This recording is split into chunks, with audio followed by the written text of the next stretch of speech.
This is SpaceTime Series 26, Episode 118, for broadcast on the 2nd of October 2023. Coming up on SpaceTime, does antimatter fall up or down? NASA's Osiris-Rex mission returns home, and Iran's nuclear missile program advances another step. All that and more coming up on SpaceTime. Welcome to SpaceTime with Stuart Gary.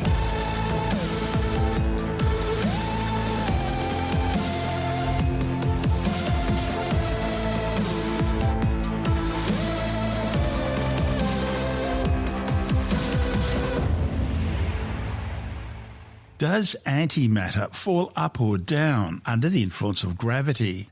It's an age-old question among first-year physics students the world over. And now we finally have an answer. Yes, it falls down just like regular matter. And after all, why wouldn't it? Einstein's theory of general relativity says antimatter should behave exactly the same as normal matter. After all, the forces acting on an antimatter particle by the effect of mass on space-time don't change just because the particle now has an opposite charge. But somehow, humans find it comforting to finally confirm the answer by way of a unique experiment using a cloud of antihydrogen atoms. Scientists observed the antihydrogen mostly took a downward path, just like regular hydrogen would. But although the answer seems simple, the experiment itself wasn't easy. According to the standard model of particle physics, the foundation stone upon which science's current understanding of the universe is based, equal amounts of matter and antimatter were produced when the universe burst into existence 13.8 billion years ago in an event these days referred to as the Big Bang. Physics shows us there's almost no difference between matter and antimatter other than their charge. And when matter and antimatter come into contact, they annihilate each other, producing high-intensity gamma radiation. And all this begs the question, if equal amounts of matter and antimatter were produced in the Big Bang, why didn't the universe annihilate itself in a sudden flash of purple light as soon as it came into being? And why do we live in a universe filled with matter rather than antimatter? In fact, we now have abundant evidence to show us that the observable universe is made up almost exclusively of matter. If there were large pockets of antimatter, it would annihilate as soon as it came into contact with the nearby matter, producing very highly detectable, high-intensity gamma radiation. And this has not been observed. Therefore, figuring out how and why our universe ended up with an abundance of only matter rather than antimatter is one of the biggest open questions in particle physics today.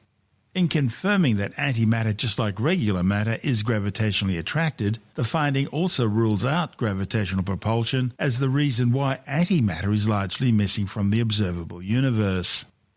The experiment was carried out by researchers from the International Anti-Hydrogen Laser Physics Apparatus, or ALPHA collaboration, located in Switzerland at CERN, the European Organisation for Nuclear Research, and their findings have now been published in the journal Nature.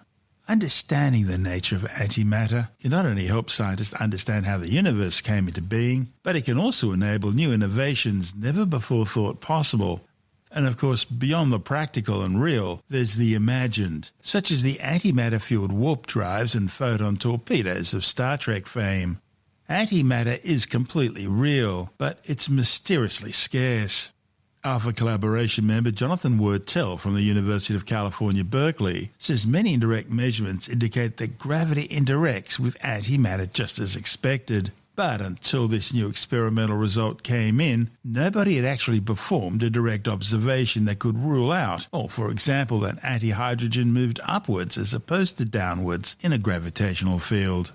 Your body, the Earth, and almost everything else scientists know about the universe are overwhelmingly made up of regular matter, consisting of things like protons, neutrons, and electrons.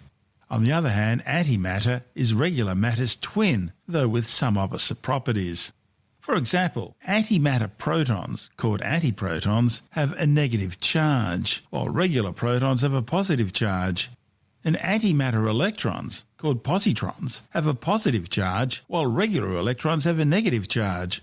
But because they annihilate each other, antimatter is really hard to test, because once you make antimatter, you've got no way of holding on to it. As soon as it touches regular matter, that could be a container, it could be the air, it'll immediately annihilate. Another Alpha Collaboration team member, Joel Fijan, also from the University of California, Berkeley, says that for a given mass, these annihilation events between matter and antimatter are the densest forms of energy release known. So in a very real sense, it would be the ultimate power source. The amount of matter used in the Alpha experiment was small, so small that the amount of energy created by antimatter annihilations could only be perceptible using very sensitive detectors. And so the team needed to manipulate the antimatter very carefully in order not to lose it. Broadly speaking, the Alpha Collaboration produced antimatter and then used it to conduct a Leaning Tower of Pisa type of experiment. Now that term, Leaning Tower of Pisa, refers to the kind of experiment carried out by Galileo back in the 16th century. His experiment was designed to demonstrate the identical gravitational acceleration of two simultaneously dropped objects of similar volume but different mass. NASA Apollo 15 astronaut David Scott repeated the exact same experiment on the surface of the Moon. Jim, we copied both solar wind and penetrometer drum in the ETB. Not quite yet. I haven't put the solar wind in yet, but I will shortly. I want to watch this. Joe, you have a good picture there. I've got beautiful picture, Dave. Well, in my left hand I have a feather. In my right hand a hammer. And I guess one of the reasons we got here today was because of a gentleman named Galileo a long time ago who made a rather significant discovery about falling objects in gravity fields. And we thought that where would be a better place to confirm his findings than on the Moon. And so we thought we'd try it here for you. The feather happens to be appropriately a falcon feather for our falcon. And I'll drop the two of them here, and hopefully they'll hit the ground at the same time. How about that? Which proves that Mr. Galileo was correct in his findings. For the Alpha experiment, the antihydrogen was contained within a tall cylindrical vacuum chamber with a variable magnetic trap called Alpha G. The scientists reduced the strength of the trap's top and bottom magnetic fields until the antihydrogen atoms could escape and the relatively weak influence of gravity became apparent. As each antihydrogen atom escaped the magnetic trap, it touched the chamber walls either above or below the trap and annihilated, which the scientists could then detect and count. The researchers repeated their experiment more than a dozen times, varying the magnetic field strength on the top and bottom traps in order to rule out any possible errors. They observed that when the weakened magnetic fields were precisely balanced at the top and bottom, about 80% of the antihydrogen atoms annihilated beneath the trap, a result consistent with how a cloud of regular hydrogen would behave under the same conditions. In other words, gravity was causing the antihydrogen to fall down, not up.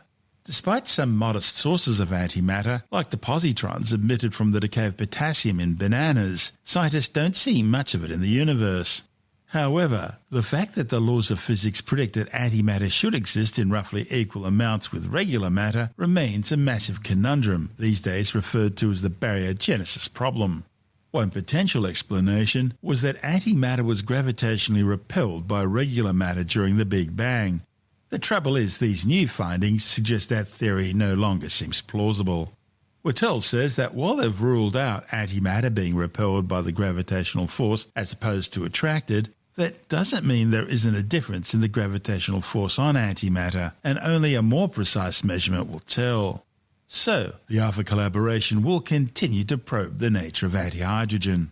In addition to refining their measurement of the effect of gravity, they're also studying how antihydrogen interacts with electromagnetic radiation through spectroscopy.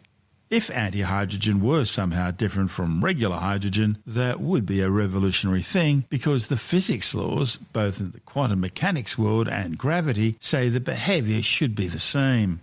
But Whittle points out we won't be sure until we actually do the experiment. And let's face it, that's what science is all about. This is SpaceTime. Still to come, NASA's epic Osiris-Rex mission returns home, and Iran's nuclear missile program advances yet another sinister step. All that and more still to come on SpaceTime.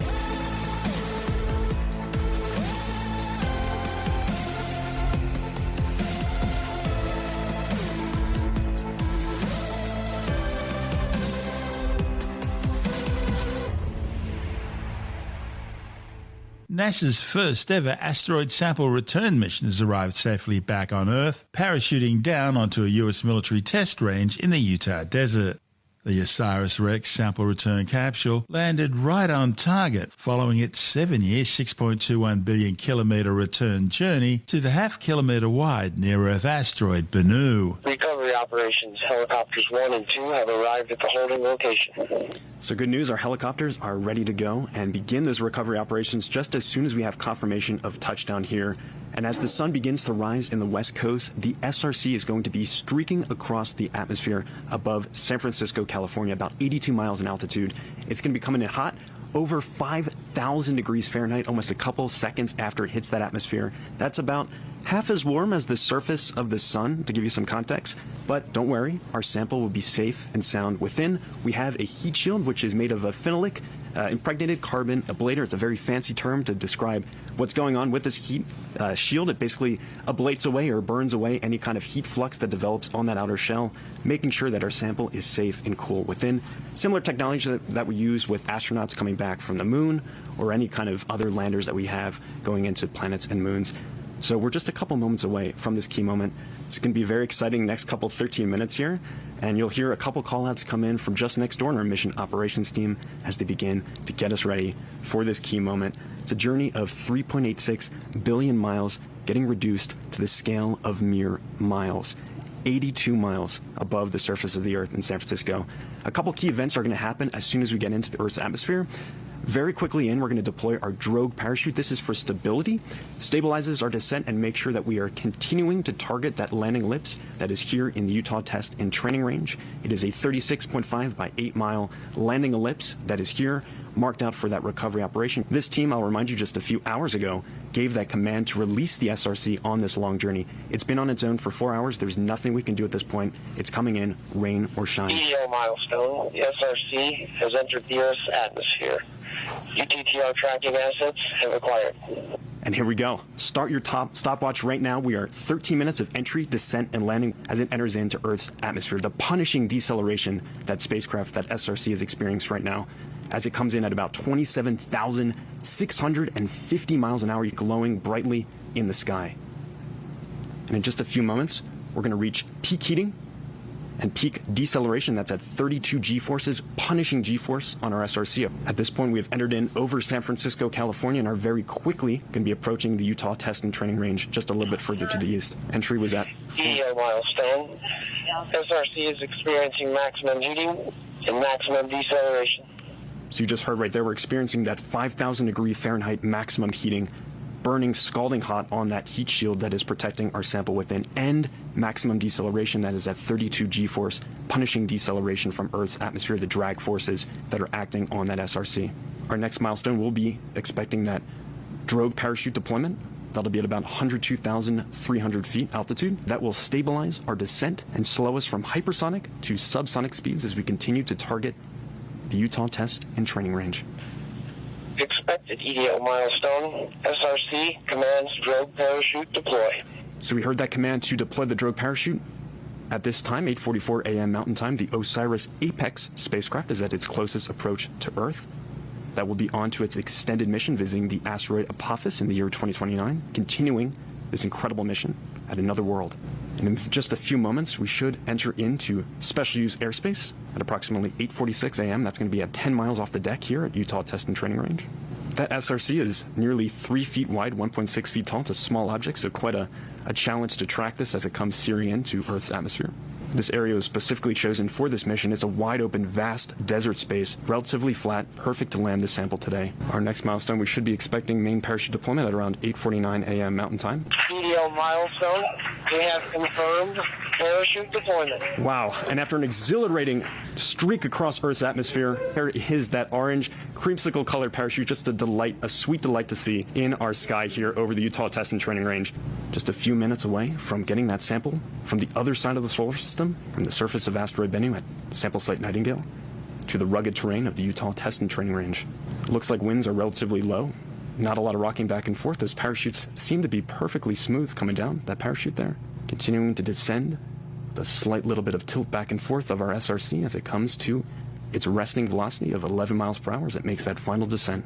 That parachute deployment was given internally by the spacecraft, and once that successfully lands, the teams will begin the next crucial phase of this mission, the sample recovery operations. They've been rehearsing for this moment for months, literally years really, leading up to this key moment, and are ready to begin those operations to get that SRC into our portable clean room here and extract that sample canister within. The ground really closing in now on that SRC. EDL milestone. Helo 1 has visual on the SRC below the chute. That is phenomenal. And once again, just setting the context for this, when we first hit the top of the atmosphere, we were at 27,650 miles per hour. We are now leisurely decelerating under our orange parachute to 11 miles per hour. Incredible amount of deceleration there, as Earth's atmosphere really helped us out quite a bit, getting that initial deceleration, our drogue parachute initially stabilizing our descent, and then ultimately that main parachute bringing us home. EDL milestone, we have touchdown. I repeat, EDL SRC has touchdown. And touchdown of the OsirisRex sample return capsule. A journey of 1 billion miles to Asteroid Buu and back has come to an end, marking America's first sample return mission of its kind and opening a time capsule to our ancient solar system. NASA Chief Bill Nelson hailed the mission, saying the samples contained aboard the capsule will give scientists an extraordinary glimpse into the beginnings of the solar system. The mission collected an estimated 250 grams of regolith from the ancient asteroid's rocky, boulder-strewn surface. The OsirisRex spacecraft released its re-entry capsule just over a day before touchdown at a distance of over 108,000 kilometers from Earth. The spacecraft itself then flew past the Earth to continue on with its mission. It'll study another asteroid called Apophis. Meanwhile, the re-entry capsule hurtled down towards the Earth's surface at some 45,000 kilometers per hour, using only atmospheric drag to slow down enough for 2 successive parachutes to be deployed, allowing the capsule to float down to a gentle desert landing. The only concern during the re-entry was the deployment of the main parachute far higher than originally anticipated. It deployed at about 20,000 feet or 6,100 meters instead of the 5,000 feet or 1,500 meters originally planned. The now blackened meter-wide tire-sized capsule touched down gently onto the rocky desert floor, only to be quickly surrounded by waiting scientists taking readings. After confirming the capsule survived its journey and was not breached, meaning its contamination seals were still intact, the crew placed the device in a sling and transported it by helicopter to a specially prepared NASA clean room. Meanwhile, the OsirisRex spacecraft is continuing with its mission. After releasing the re-entry capsule, it fired up its engines and continued on to the next part of its journey, a rendezvous with the asteroid Apophis. Like Buu, Apophis is a near-Earth asteroid. It'll pass within 32,000 kilometers of the Earth in 2029. Now, it was originally listed as a potential Earth impactor, but as more and more data on its orbit came in, it showed that it will miss the planet. Not by much, less than the altitude of many satellites, but it will be a miss. Meanwhile, the samples from the asteroid Buu are now being flown aboard a C-17 Globemaster transport to the Johnson Space Center in Houston, Texas. That's where they'll be divvied up and studied. About 75% of the samples will be conserved for study by future generations, with the remaining quarter handed out to scientific teams across the United States and even overseas, including Australia, with a team from Curtin University also getting some samples for experimentation. The Curtin team of 6 researchers, who are all members of the OsirisRex science team, will use sophisticated instruments to study the samples and gain invaluable insights into the origins of the solar system and life itself. These asteroids are composed of the original materials of the solar system, dating back some 4.6 billion years, and they've remained relatively intact ever since. Buu surprised scientists in 2020 when the probe, during its brief contact with the asteroid's surface to collect its samples, shockingly sank over a meter in the regolith, revealing an unexpected low density for the asteroid. Instead of solid rock, it's more like a kid's pool filled with plastic balls. Understanding Bunu's composition is important, as this asteroid has a 1 in 2,700 chance of catastrophically slamming into the Earth in 2182. We now know Buu is a rubble pile asteroid. That means it's entirely made up of fragments ranging in size from massive boulders bigger than cars down to tiny grains of dust. This detritus was all ejected during the destruction of a much larger parent asteroid.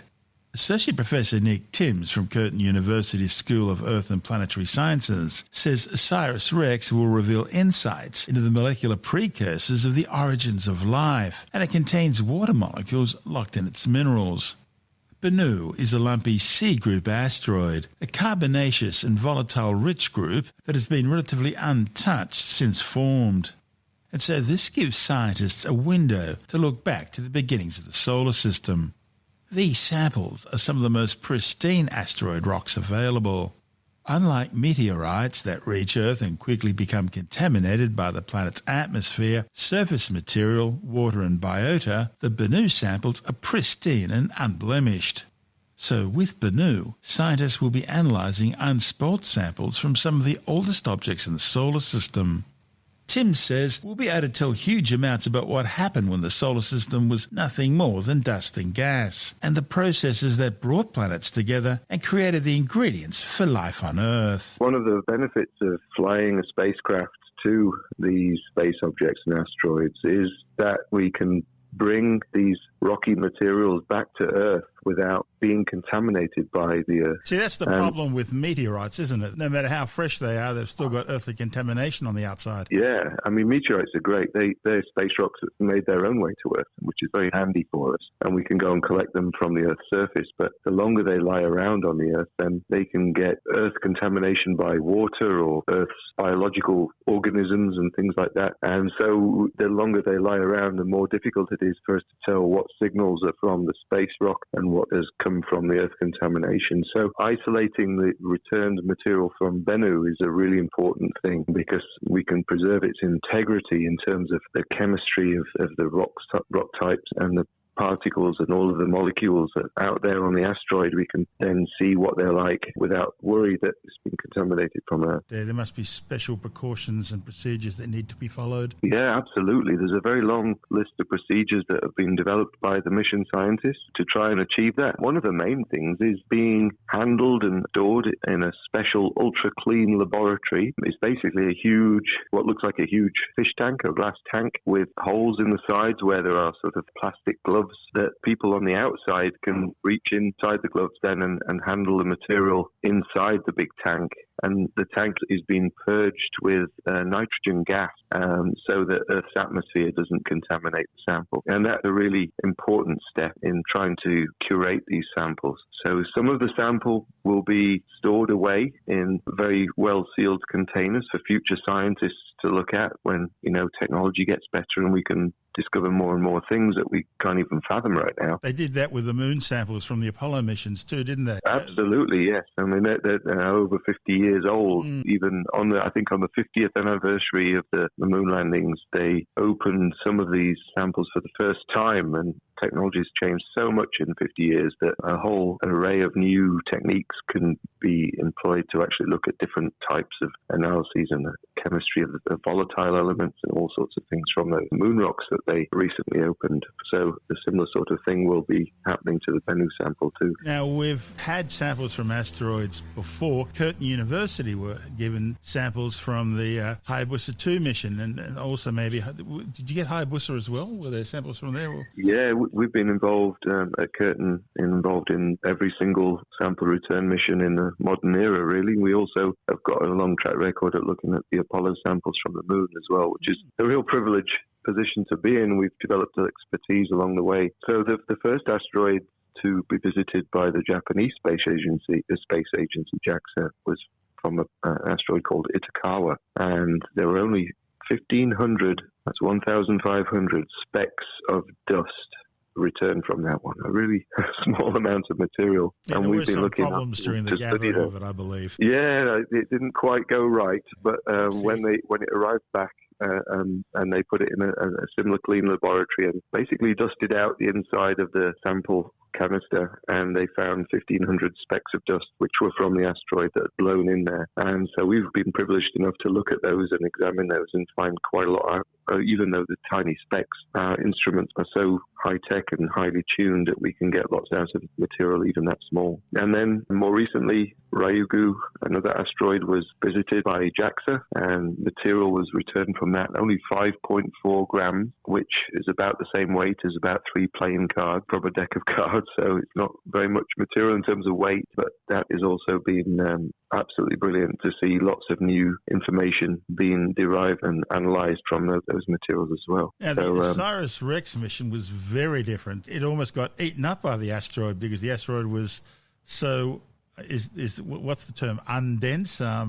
Yeah, it almost sank into it. Yeah, I guess my view of an asteroid when I was much younger as a kid, I guess, was these are kind of solid blocks of rock that kind of make their way around the solar system. Little versions of the moon. Yeah, that kind of thing. But the more that we look out into space with telescopes and visit these asteroids with spacecraft and bring bits back, we realize that many of them are just piles of rubble. That's like bits of rock and dust, kind of leftover bits and bobs from the early times in the solar system when the planets were first formed. They basically accreted together. That means all of the bits have stuck together, and now they sort of orbit around the sun. And it's amazing that they're still around, to be honest, because they're so fragile and just collections of rubble. Instead of little rock piles, you've got to think of them as almost like piles of dust. Yeah, they call it soil, I guess. Yeah, regolith, exactly. So, and that's what the Rex part in OsirisRex stands for, is regolith explorer. It's quite a different type of material than I was envisaging as a kid, but that's the way science goes. Even in my lifetime, our understanding has changed incredibly about our neighbouring object. You'll be given a portion of this material. That in itself must be a great honour to be selected as part of the scientific team to examine these things. Are there certain criteria that NASA are looking for, or we want someone to examine the chemical composition of any atmosphere inside the asteroid or inside the regolith or the magnetic field of the regolith or the origins of the regolith's composition? How does that all work? Yeah, that's a great question. Yes, that's how the mission scientists have assembled the analysis team. And when I say team, there are about 230 researchers from around the world who are closely involved in this, looking at the samples that have been returned. And everybody has a different role, and everyone is bringing their own expertise and instruments that they use in terms of measuring different aspects of these materials. So there are some of us who are looking at the geochemistry of the minerals in the rocks and the dust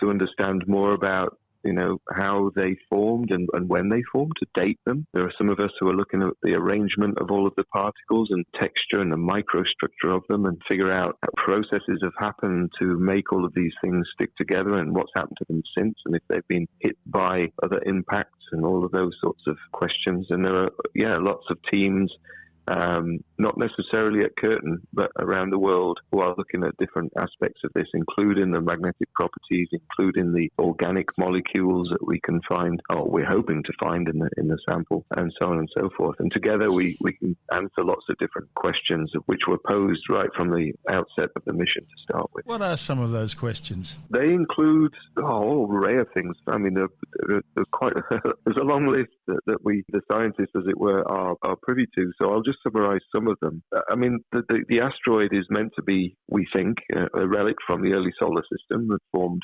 probably around about 4.5 billion years ago, in a very dynamic and violent part of the solar system history. And like I said, the leftovers of planet formation. So by looking at these particles and fragments, we can maybe get some insights into how planets formed and what happened to the bits that didn't end up being planets. Some of the carbon-rich material that we're hoping to see in the sample will form molecules and compounds which are organics, things like amino acids and things, which ultimately are the precursor building blocks for life as we know it on Earth. So we can hopefully get a glimpse of the variety and the types of organic molecules that are out there to help understand how Earth life might have evolved. We're also hoping to see if the materials can be seen to have water or other resources which can potentially be used in future missions to help us explore space. If we land on these asteroids, can we get water out of the rocks and the material to then sustain life, for hopping to another place, or helping to make fuel for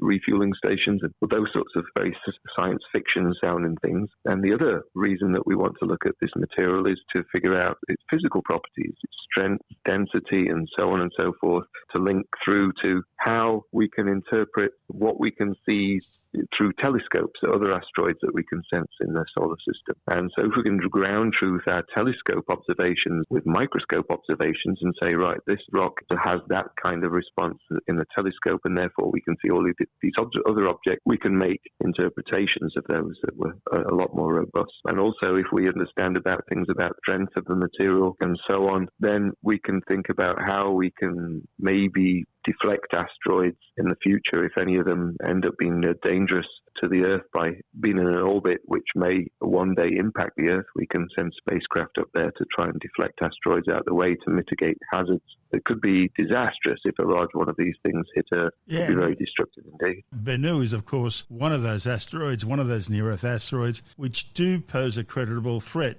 2,700 to 1 chance of hitting the Earth. That's not much, but it's there, and it's less than 200 years away. We'll see how its orbit goes. That's where things like understanding the Yukovsky effect comes into it. Yes, that's right. So the spacecraft that ultimately delivered the sample back to Earth spent a long time orbiting the asteroid before it landed on it. Well, one, to make measurements of the three-dimensional nature of the asteroid surface to figure out exactly where to land. That was a challenge in itself. These things have boulders bigger than cars. And it wasn't very smooth, was it? No, they're very rough surfaces and quite a challenging thing to find a place for a spacecraft to go and sample without damaging it. But also to look at its orbital properties and how things like the sun illuminating one side of the asteroid changes its orbital properties as it heats that side of the asteroid up and makes the dynamics shift. And like you say, those things were very poorly understood. I think there have been leaps and bounds in our understanding of just by this spacecraft orbiting Bennu for a long time to get a lot more information about how all of that works and those kinds of phenomena. So it's been a really successful mission. It's very quite phenomenal. One of the big mysteries about planet Earth is understanding where the water came from. We don't really know. Originally, we thought it may have come with the planet when it formed. Then the idea was that probably came with comets. But when you study the water in comets and the water in Earth, the ratios of hydrogen to a hydrogen isotope called deuterium weren't right. But we did find that there are lots of asteroids which had similar hydrogen to deuterium ratios to what we find here on Earth. That'll be one of the things I take it scientists will be looking for with Bennu.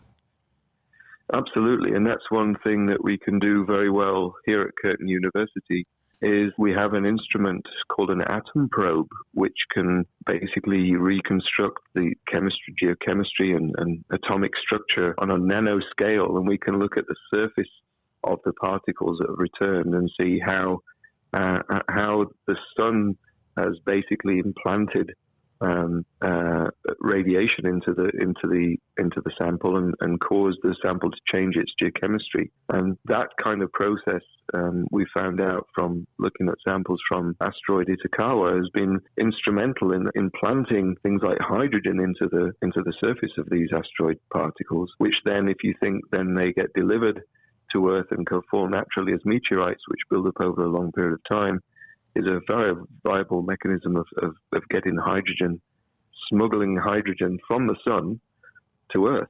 So it's interesting to think that maybe some of our water on Earth actually originated from the sun.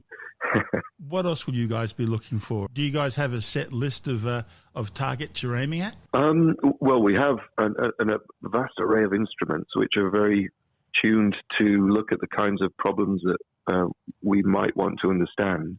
We don't quite know what we're going to get yet. We're still at very early stages of unwrapping the capsule and seeing what samples there. So we're kind of ready for a whole range of things depending on what we get. But one thing that we've got great expertise in at Curtin is dating rocks. We've been in the business of dating rocks for a long time and measuring the radioisotopes and for radioactive decay, figuring out how old a particular mineral is, and then linking that back to how it formed and when it formed and what's happened to it since. And so we'll be looking forward to dating some bits of Bennu and figuring out what happened to them, when they formed, and what happened to them since. It's something that we do very well. How do you do that? Is that looking at zircons or? Yeah, zircon is a mineral that naturally contains a radioactive clock, uranium that decays to lead. And that's found not in abundance, but quite commonly in rocks from Earth. The type of rock that we're expecting to get from Bennu isn't perhaps going to have lots of zircon in it, but there are other isotope systems such as potassium that decays to argon, which could be present in some of the materials and some of the minerals in the samples that we're going to retrieve from Bennu. And so we have a dating facility here run by a colleague of mine, which is absolutely geared up for that. It's very destructive. It involves sending the samples to a nuclear reactor to irradiate them, and then let them kind of cool down a little bit, and then they get blasted with a laser completely destructively to then release all of the argon gas, which we can then measure and then figure out how old that particle was. So that's one thing that we're hoping to do at Curtin. Are you looking for things like CAIs? And no, that's got nothing to do with the American Spy Organization. No, that's true. CAI stands for calcium aluminium inclusions, and they are some of the earliest solids to form in the solar system. There may even be tiny particles and fragments in these samples which predate our sun, exotic particles that have arrived and been embedded in the asteroid material from other solar systems and other solar processes. And these are called pre-solar grains, and they often stand out by being very, very different from the particles that are a part of our solar system. They have different isotopes and different geochemistry that make them shine out in our instruments very well. And we can study those and figure out what kind of sun, what kind of star that these came from, and what was going on in those environments. But we don't exactly know what we're going to get yet. We're hoping all of these components will be in the sample from Bennu, and we'll just have to wait and see. That's Associate Professor Nick Timms from the Curtin University School of Earth and Planetary Sciences. And this is SpaceTime. Still to come, Iran's deadly nuclear missile program advances another step, and later in the science report, new details from the Australian Bureau of Statistics show that COVID-19 was the third leading cause of death in Australia last year. All that and more still to come on SpaceTime.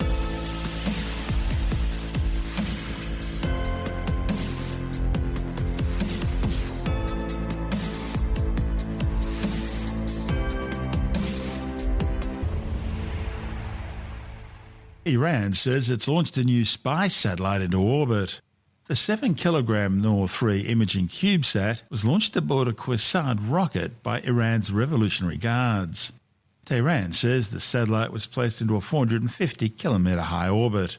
The Quasad is a 3-stage rocket based on existing Iranian and North Korean medium-range ballistic missile technology. The launch vehicle is being developed and tested as the delivery system for the Islamic Republic's secret nuclear weapons program. That program recently received a $6 billion boost in funding after the Biden administration released frozen Iranian assets as part of a deal brokered by Sweden for the release of American hostages. The money had been frozen following repeated breaches of the 2015 Vienna Nuclear Non-Proliferation Treaty Accords agreed to by Tehran. A similar release of frozen funds was carried out in 2016 by the Obama administration when Biden was vice president. That netted Iran somewhere between $50 and $150 billion. The true total amount was never disclosed. This latest launch by Iran was another direct violation of the Vienna Accords, which are designed to prevent Tehran from developing nuclear weapons or the delivery systems to launch them, such as ballistic missiles. Last week, Iran suddenly banned a third of all United Nations nuclear weapons inspectors from assessing the Islamic Republic's suspected nuclear weapon sites. The International Atomic Energy Agency slammed the unprecedented move as profoundly regrettable, warning that it would harm the agency's abilities to monitor the Islamic Republic's nuclear programs. And just last month, the UN nuclear watchdog said Iran had made no progress on several outstanding nuclear issues, including reactivating surveillance devices that were disconnected by Iran last year. The International Atomic Energy Agency says Iran's total stockpile of enriched uranium is now more than 18 times above the limit set by the 2015 Vienna Accords. It's now estimated to be at least 3,796 kilograms, well above the 202 kilograms agreed to under the Vienna Accords. The UN nuclear watchdog says the Islamic Republic began using advanced centrifuges to enrich uranium in September 2019. And in February 2021, UN weapons inspectors found Iran had started producing uranium metal. Now, that's a material which is only used in nuclear weapons. It has no other use. Then in April 2021, both the German and Swedish intelligence agencies warned of growing efforts by Iran to obtain nuclear weapons technology. And a report by the International Atomic Energy Agency in May 2022 found traces of enriched uranium at 3 secret atomic weapons research facilities. Israeli intelligence says Iran now has enough weapons-grade uranium to produce at least 4 atomic bombs. That's enough to destroy New York, Washington, London and Paris. This is SpaceTime.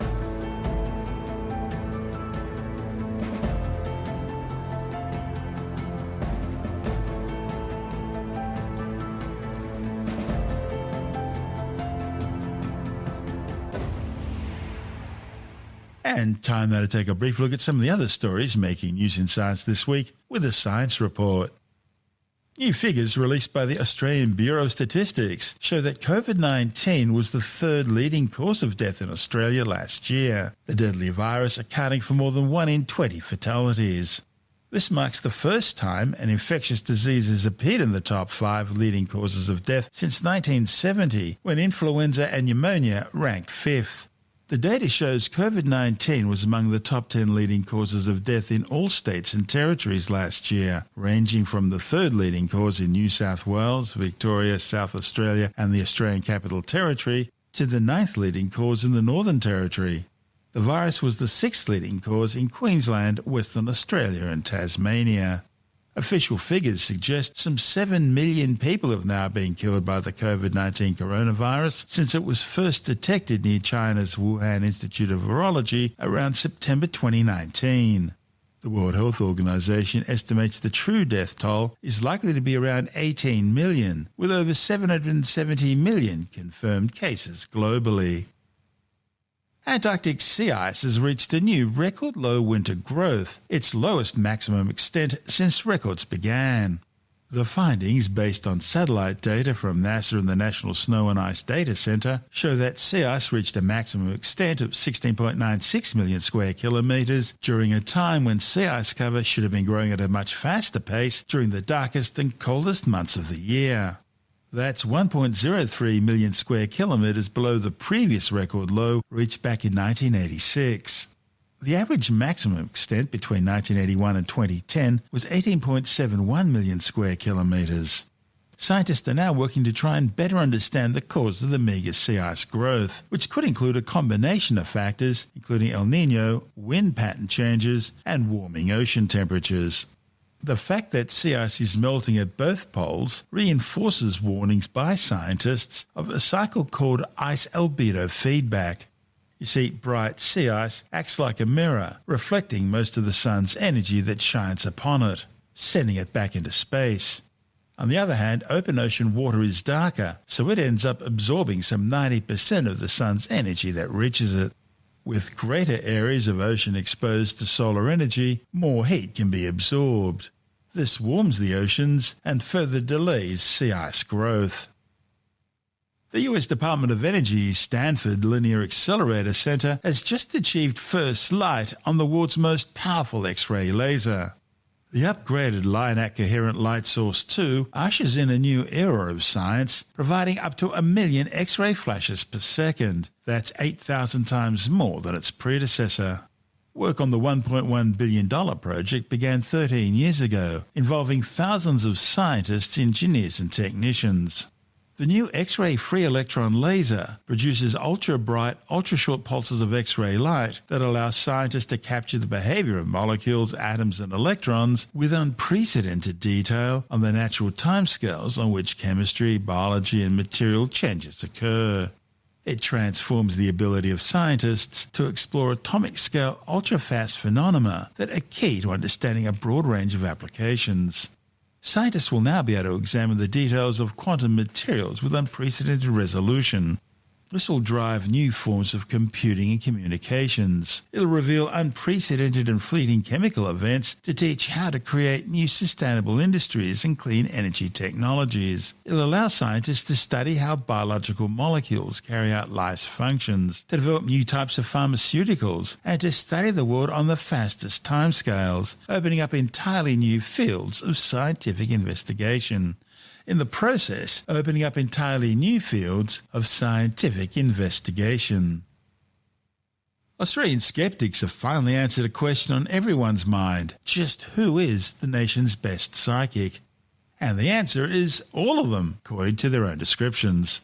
Following a recent flurry of self-promotion among the psychic community, Australian skeptics decided to look at a number of well-known psychics to see exactly how they rate.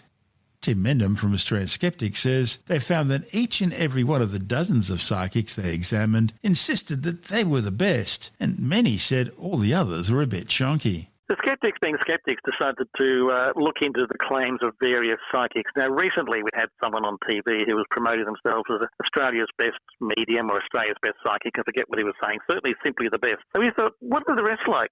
And so we did a bit of a survey. We looked around the websites and the media coverage of various psychics and things, and we were trying to find out who is Australia's best psychic. And of course, what we found out is they all are, or at least according to themselves. They all say that they're Australia's best psychic, Australia's best medium, Australia's most trusted clairvoyant, Australia's leading astrologer and psychic, Australia's most trusted psychic medium, and on and on and on it goes. And basically, no one says, I'm the second best psychic in Australia, and certainly no one's going to say they're the worst, because the other continuing theme you find among psychics is virtually all the ones you talk to will say, yes, there's a lot of shonks out there, a lot of dodgy practitioners, a lot of fakes, but of course they're not one of them. In fact, one said they were the only one who wasn't a fake. Of course, just because you're the best psychic doesn't necessarily mean you're real. That's very true. And of course, there's a lot of people who have the phone-in psychic lines. Now, we've actually put skeptics into those psychic phone-in lines. They went through the courses and got the endorsements, which from a couple of friends of theirs, and of course the courses didn't do anything. And they became psychics, online psychics, and they were given a script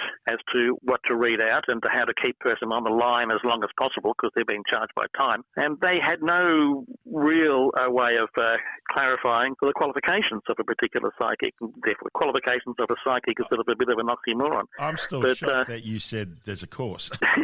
Well, it's more a questionnaire. And of course, you answer the questionnaire, are you psychic? Yes. So basically, but of course, the other thing about the skeptics being spoil sports is we not just checked out if these psychics are the best, we also checked out how good they are, which is, sort of not just quantity but quality. What are their predictions like? What are their predictions like? And being the spoil sports that we are, we went back through 21 years of psychics predictions, the sort of things you see that come up at the start of the year in January and things like that, where they say what's going to happen during the next 12 months. And this was in magazines, on TV, on radio, on their own website. I bet you they all claimed the Queen was going to die. Well, they claimed the Queen was going to die every year, apart from the actual year she died. Over that 20-year period, the poor Queen was going to pop off all the time, but they missed the actual year she did die. Oopsie. So, it was a bit silly because she was pretty old at the time. They think someone should have. But they missed a lot of other things too. They missed 9/11. They missed the death of Michael Jackson. But the predictions they did make, we went through and sort of divvy them up between vague, like I feel there'll be an earthquake somewhere, or there'll be a problem in the royal family. Yeah, thank you. That's the bleeding obvious one. Sort of there'll be an earthquake in California. So yeah, okay, there is every day, but never mind. And those that you can't check up, that Nicole Kidman will be sick for a few days, well, she's not going to tell people, basically. Something like that. And we narrowed it down to those that are actually accurate. And it was 11%. Which is worse than just guessing yes or no. Well, we also, because being the spoil sports we are, we also, skeptics, made our own predictions. Not guesses, but predictions, please. We're a lot more scientific than that. And we got a higher percentage right. We didn't do that good. I think it was about 17%. But at least we sort of got more that were right than the psychic. Even the Professional Psychics Association members got less than 11%.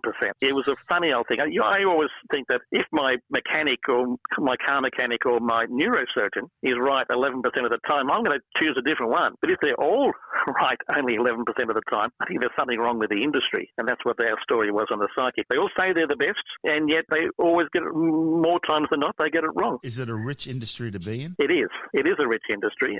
This latest fellow, who's been on a couple of TV shows and things, he charges $800 an hour. Ooh. Yeah, I know. And he's booked out until 2025, apparently, he says. But he does do group sessions as well, so maybe you can get in there at a bit cheaper rate. Someone estimated a couple of years ago the American psychic industry was worth about $2 billion a year, and that was an underestimate because most psychics sort of cash in hand, pass their palm with silver, that sort of thing. So they don't exactly know how much was being spent on the psychic industry. That's what they could uncover. And yet there were firms that were being, there was one firm that was being sued that had raised $2 billion over a few years of offering automated psychic readings and things. And in fact, because they've been found out, they gave back or cancelled the debt of $500 million worth. Now that's one firm. It's a huge industry, and it's for a lot of people very lucrative. For some people, probably your average neighbourhood psychic with a crystal ball and things who charges you $20. And those sort of people with a shawl on, which are pretty ordinary sort of, they probably believe it half the time, believe what they're doing. Yeah, I don't think they're making a fortune. But the person charging $800 is either obviously Australia's best psychic, or is, I don't know, I hate to say on the record. You don't want to say con man, okay. No, but he is. He's the one who walks around with a frequency scanner, one of those little sort of like radio-sized things, and going scanning back and forth across the frequencies, not stopping, but it then picks up. You pick up a little word here or there, or part of a word, because it doesn't stop on a station. It just keeps going back and forth. And he's using that in cemeteries to speak to the dead. He said, "Oh, I hear a word, Mark," or something like that, or that could Stuart. Be a dog with a lisp. It could be a dog with a speech impediment. Yeah, and that's an out obvious con. And he's been on 2 TV programs recently. He's been on 7:30 Report and A Current Affair, which is about It's always extremes. a worry when allegedly serious news programs start to interview them. Well, the 7:30 Report was basically talking about supposed shonks and con men, but they gave him a good run. And the Current Affair was about other people complaining about someone impersonating him. That's Tim Mendham from Australian Skeptics.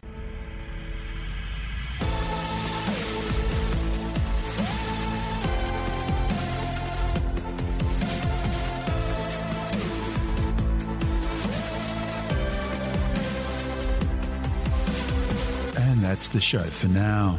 SpaceTime is available every Monday, Wednesday and Friday through Apple Podcasts, iTunes, Stitcher, Google Podcast, Pocket Casts, Spotify, Acast, Amazon Music, Bytes.com, SoundCloud, YouTube, your favourite podcast download provider, and from spacetimewithstuartgary.com. SpaceTime's also broadcast through the National Science Foundation on Science Zone Radio and on both iHeartRadio and TuneIn Radio. And you can help to support our show by visiting the SpaceTime store for a range of promotional merchandising goodies, or by becoming a SpaceTime patron, which gives you access to triple-episode commercial-free versions of the show, as well as lots of bonus audio content which doesn't go to air, access to our exclusive Facebook group, and other rewards. Just go to spacetimewithstuartgary.com for full details. And if you want more space time, please check out our blog, where you'll find all the stuff we couldn't fit in the show, as well as heaps of images, news stories, loads of videos, and things on the web I find interesting or amusing. Just go to spacetimewithstuartgary.tumblr.com. That's all one word, and that's Tumblr without the E. You can also follow us through @StuartGary on Twitter, @SpaceTimeWithStuartGary on Instagram, through our SpaceTime YouTube channel, and on Facebook, just go to facebook.com/SpaceTime with Stuart Gary. And SpaceTime is brought to you in collaboration with Australian Sky and Telescope magazine, your window on the universe. You've been listening to SpaceTime with Stuart Gary. This has been another quality podcast production from Bytes.com.